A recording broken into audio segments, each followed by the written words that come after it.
Rasta don't come to bow, we come to conquer.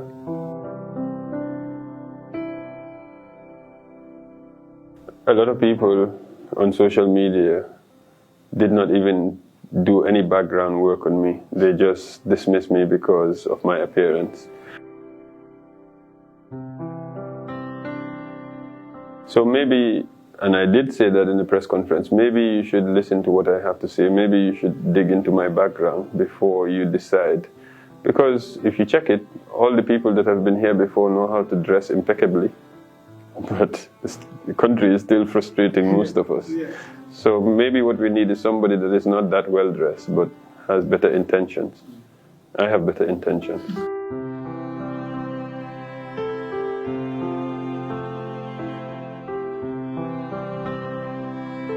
Appearance is not everything. Don't judge the book by the cover.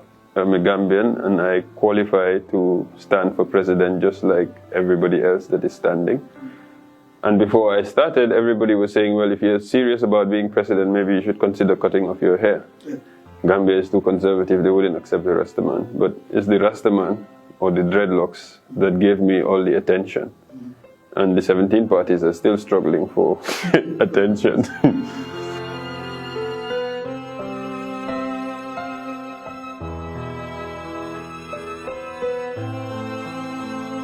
You see, there's this saying that science advances one death at a time. So, if an existing scientist sits here and creates and says that, you know, X equals to Y, he will defend that until he dies, even if it's wrong. So, if you know that X is not equal to Y, X is actually equal to Z, and you point it out, they will squeeze you. Okay?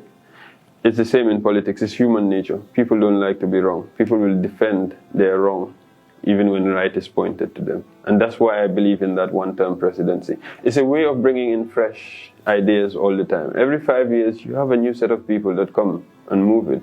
I think part of Africa's problems is because these people have been there for donkey years and they're not trying to leave. They're not trying to leave. If you've been there for more than 5 years, if you've been there for more than 10 years, you're not working for the Gambia, you're not working for your country, you're not working for Africa, you're working for yourself. Look, if you do the job properly, you shouldn't want to stay there for more than 5 years because it's not an easy job. I don't know why you would want to carry that load. If they say carry this elephant for 10 years, boy, after 5 years you want to put it down. But they all don't see it as carrying an elephant. They see it as a way of, you know, chopping the elephant. So that's the problem. If we do it properly, it's a sacrifice you're making for a set of people that you don't want to be. Look, in America, those people go grey straight away. Obama and co, they all went grey.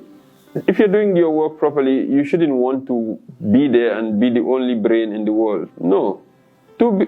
Africa is like 1 billion people. Gambia is 2 million people. You want to tell me I'm the best that Gambia has for the next 50 years? There'll be no space for new ideas because I will think, I have the best ideas. Nobody else that has a competing idea should be allowed to see the light of day.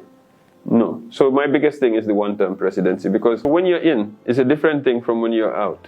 But so this is why I said I've already written my resignation. I've dated it 2026. You've written your resignation? I've written my resignation. So it's not an empty promise, it's a legal document that you can hand in to somebody to hold on to it. Even if I wanted to say, this thing is nice, I like the security and ABC.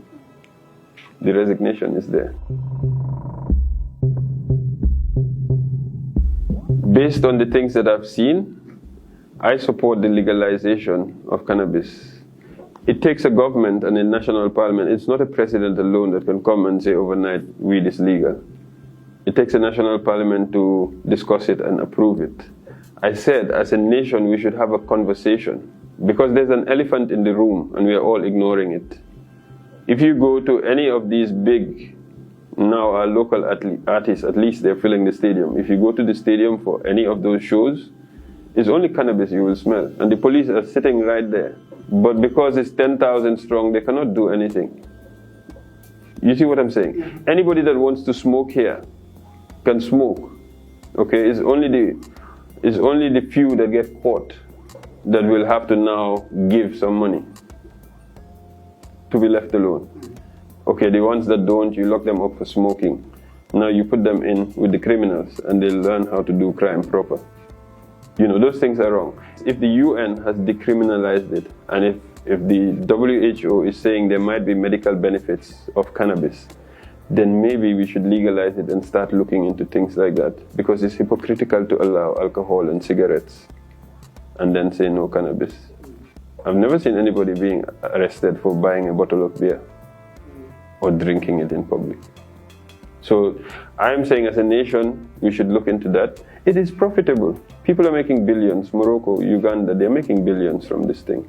But I'm saying this is me, Banki, based on what I have seen. I am being honest with myself. As a nation, we are hypocritical. We are like, no, you can't mention that. No, that's a no-go area for me. We are conservative. No, we are not conservative. We pretend to be conservative. And it's about time we bring the issue on the table and talk about it. Everybody put their own opinion. Let's have the truth for once, instead of what we think or what conservative Gambians think. Appearance is not everything. Don't judge the book by the cover. Rasta don't come to bow, we come to conquer.